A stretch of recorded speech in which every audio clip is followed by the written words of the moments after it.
প্রথমেই কৃতজ্ঞতা জানাই আমাদের সর্বভারতীয় তৃণমূল কংগ্রেসের সভানেত্রী মাননীয়া মমতা বন্দ্যোপাধ্যায় এবং আমাদের সেনাপতি অভিষেক বন্দ্যোপাধ্যায়কে।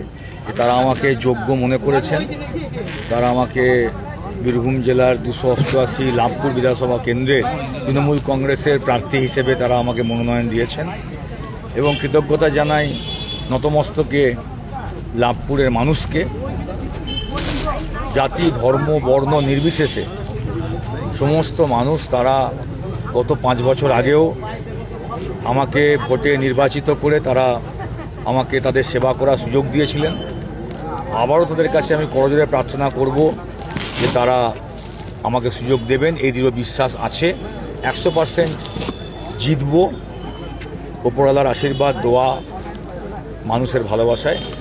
আজকে নমিনেশন পেপার দলের সিদ্ধান্ত মতন আমরা ফাইল করলাম।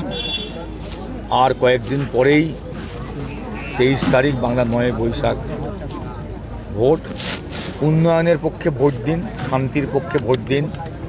পশ্চিম বাংলায় আমাদের নেত্রী মমতা বন্দ্যোপাধ্যায় 100টার ওপর যে প্রকল্প করেছেন, যার ছায়ায় প্রত্যেকটা বাড়ি, প্রত্যেকটা ঘর, কি শহর কি গ্রাম, সব জায়গাতেই লক্ষ্মীর ভাণ্ডার, সব জায়গাতেই যুবসাথী, সব জায়গাতেই কন্যাশ্রী, সব জায়গাতেই যুবসাথী, সব জায়গাতেই ঘরে ঘরে বিনা পয়সায় খাদ্যসাথীর চাল।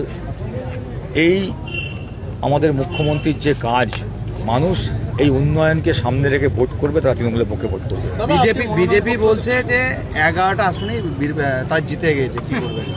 দেখুন, তারা একটি রাজনৈতিক দল, তারা যা বলার বলুক। ঝড় বইছে গ্রামে গঞ্জে শহরে, উন্নয়নের পক্ষে, লক্ষ্মী ভাণ্ডারের পক্ষে, যুবসাথীর পক্ষে।